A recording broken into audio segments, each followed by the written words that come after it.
Subscribe now and press the bell icon. Hello बच्चों, आज अपन बात करते हैं कोऑर्डिनेशन कंपाउंड के एक topic importance and application of coordination compound. तो बेटा कोऑर्डिनेशन कंपाउंड का वैसे तो मैंने बताया था आप लोगों को बहुत ज़्यादा इम्पोर्टेंस है इसका, लेकिन अब जो एनसीईआरटी क्या बोलती है, these compound are widely present in mineral, plants and animal worlds. ये जो है वो मिनरल में भी कोऑर्डिनेशन कंपाउंड होते हैं, प्लांट में भी होते हैं और एनिमल में भी होते हैं। Coordination compound is important role play in analytical chemistry. जैसे बेटा लैब वगैरह में एनालिसिस वगैरह करने में भी कोऑर्डिनेशन कंपाउंड का महत्वपूर्ण योगदान है। मेटलर्जी में भी होता है बेटा, अलग अलग मेटल को एक्सट्रैक्शन करने में।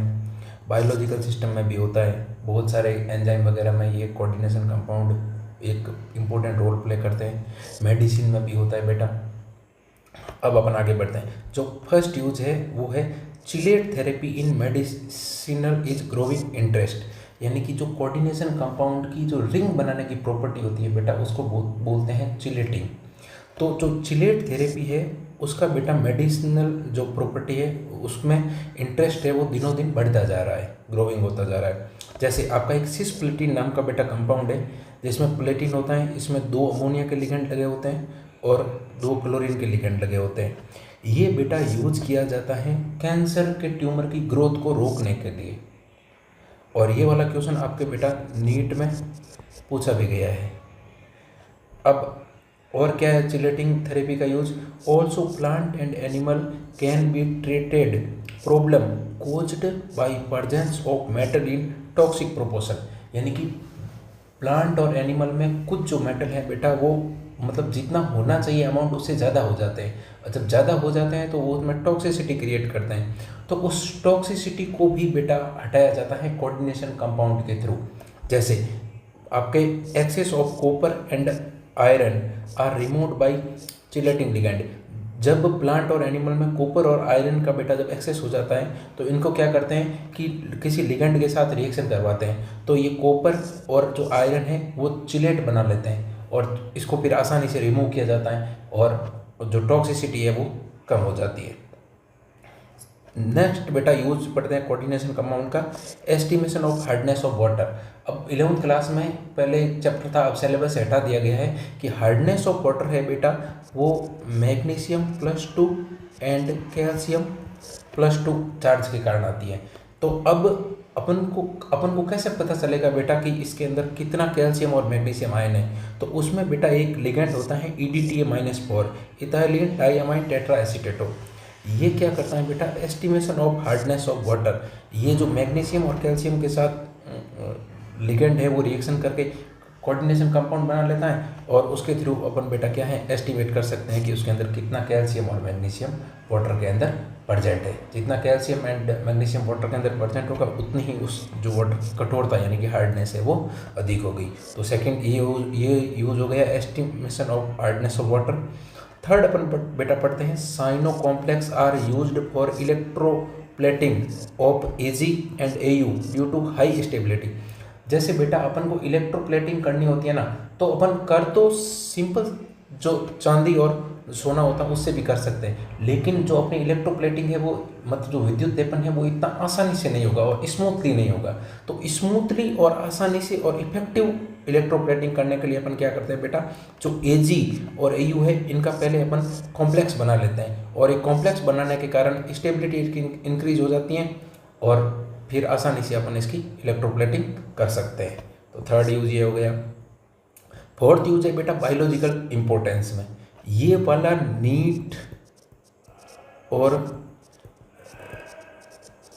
जेई मेंस में बेटा है वो बहुत बाहर पूछा गया है, ठीक है ना। तो आपको मेन यही याद रखना है। जैसे क्लोरोफिल होता है बेटा वो मैग्नीशियम का कोऑर्डिनेशन कंपाउंड होता है। हीमोग्लोबिन में आयरन होता है, आयरन में भी कौन सा बेटा Fe+2 होता है। इंसुलिन बेटा जिंक का कोऑर्डिनेशन कंपाउंड होता है। विटामिन B12 जिसको बोलते हैं साइनोकोबालामिन, ये बेटा कोबाल्ट का कोऑर्डिनेशन कंपाउंड होता है। ये आपको याद रखना है, ये पूछा गया है एग्जाम में, ठीक है ना। अच्छा, एक बेटा जो कोऑर्डिनेशन कंपाउंड है उनका एज ए कैटलिस्ट भी यूज किया जाता है। जैसे आपका रोडियम PPS3 ऑथराइज Cl, इसको बोलते हैं विल्किंसन कैटलिस्ट। और जो ये विल्किंसन कैटलिस्ट है बेटा, ये यूज़ किया जाता है used for hydrogenation of alkene, यानी कि जो एल्कीन होती हैं उसमें डबल बॉन्ड को तोड़ते हैं तो हाइड्रोजन को लगाने के लिए ये काम में लिया जाता है। आई बात समझ में? तो ये कैटलिस्ट का यूज भी हो गया। अच्छा, यूज्ड इन फोटोग्राफी। अब आज के ज़माने में तो बेटा इनका यूज़ नहीं है, लेकिन पहले के ज़माने में जो वाइट एंड ब्लैक फोटोग्राफी होती थी उसमें भी कोऑर्डिनेशन कंपाउंड का यूज होता था। कैसे? जैसे फोटोग्राफी में क्या होता था बेटा, अनडिकम्पोज्ड AGBR है, वो क्या करता था, इमेज डेवलपमेंट के time is removed from photographic film by using hypo solution. Hypo solution बोलते हैं Na2H2O3.5H2O को। जो आपकी ब्लैक एंड वाइट फोटोग्राफी होती थी ना बेटा, उस पर पहले AGBR की होती है, वो अनडिकम्पोज्ड फिल्म रह जाती थी। अब उस फिल्म को हटाने के लिए अपन क्या करते थे बेटा, उसको हाइपो सॉल्यूशन के साथ रिएक्शन करवाते थे, जिससे क्या होता था कि जो AGBR अनडिकम्पोज्ड है ना, वो Na2H2O3 यानी कि हाइपो सॉल्यूशन के साथ रिएक्शन करके क्या बना लेता था बेटा, एक कॉम्प्लेक्स बना लेता था। और ये कॉम्प्लेक्स क्या होता था, सॉल्युबल हो जाता था, जिससे आपकी जो फिल्म है फोटो की, वो AGBR से क्या हो जाती थी बेटा, फ्री हो जाती थी, और आपका फोटो है साफ एंड क्लीन हो जाता था, एकदम मतलब क्लियरनेस बढ़ जाती थी। और अभी समझ, तो ये कोऑर्डिनेशन कंपाउंड का फोटोग्राफी में यूज हो गया। अच्छा, क्वेश्चन ये आ सकता है कि फोटोग्राफी में कोऑर्डिनेशन कंपाउंड में AGBR की किसके साथ रिएक्शन करवाते हैं, तो इसके साथ करवाते हैं Na2H2O3 हाइपो सॉल्यूशन, और ये सॉल्युबल कॉम्प्लेक्स बनता है, ये आपको याद रखना है। अच्छा, नेक्स्ट यूज है purification of metal. Coordination compound का बेटा प्यूरिफिकेशन ऑफ मेटल में भी, मतलब जो धातु होती है मेटलर्जी में, उनको प्यूरिफाई करने में भी इनका बहुत बड़ा योगदान है। जैसे इम्प्योर निकल इज कन्वर्टेड इनटू NiCO4। सबसे पहले क्या होता है कि बेटा, जैसे बहुत सारी कोई यहाँ पर धातु है, तो उनको क्या करते हैं बेटा, मेटल को अपन रिएक्शन करवाते हैं किसी भी लिगेंड के साथ, जैसे CN के साथ करवा दी, मान लो यहाँ पर कुछ निकल है, तो ये क्या करेगा, सबसे पहले बेटा जो अपन को निकल को एक्सटेंड करना है, तो CN लिगेंड के साथ इसकी रिएक्शन करवा दी, तो ये क्या बनेगा, NiCO4 का कॉम्प्लेक्स बना लेगा। अब इसको क्या करते हैं बेटा, मेटलर्जिक प्रोसेस में Na को अलग कर देते हैं CO लिगेंड से, अलग अलग प्रोसेस के द्वारा, तो अपन को क्या मिल जाता है बेटा, प्योर निकल मिल जाता है। यानी कि आपका प्योरिफिकेशन ऑफ मेटल में भी बेटा कोऑर्डिनेशन कंपाउंड का एक अच्छा खासा योगदान है। अच्छा, नेक्स्ट है एक्सट्रैक्शन ऑफ सिल्वर यानी कि Ag and gold in metallurgy.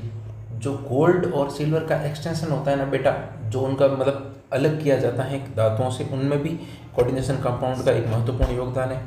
जैसे आपका जो गोल्ड होता है वो कंबाइंड विथ साइनाइड लिगेंड के साथ कंबाइंड हो जाता है, presence of oxygen and water और ऑक्सीजन की प्रेजेंस में जो बेटा आपका गोल्ड है ना, वो साइनाइड लिगेंड के साथ कंबाइंड हो जाता है। और फिर अपन क्या करते हैं, अब अपन का कॉम्प्लेक्स मिल गया AuCN2 का।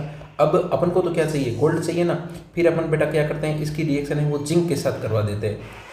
ये जो AuCN है ना, इसकी रिएक्शन जिंक के साथ करवा देते हैं, तो क्या होगा, Au की जगह आके जिंक बैठ जाएगा और अपन को जो प्योर गोल्ड है वो मिल जाएगा। यानी कि यही लिखा है, then gold can be separated in metallic form this solution by addition of zinc. यानी कि कॉम्प्लेक्स में जिंक चला जाएगा, रिप्लेस कर देगा इसको, और अपन को क्या मिल जाएगा बेटा, प्योर गोल्ड मिल जाएगा। तो ये हो गए अपने कोऑर्डिनेशन कंपाउंड के यूजेज। ये बेटा हर एग्जाम में आते हैं, आई बात समझ में, और बोर्ड के लिए भी बहुत ज़्यादा इंपॉर्टेंट है। अगर आपको कोई भी चीज़ समझ में नहीं आई है तो आप वीडियो को रिपीट करके देखें, फिर भी अगर कोई डाउट बच जाता है तो आप कमेंट सेक्शन में पूछें। Thank you, all the best.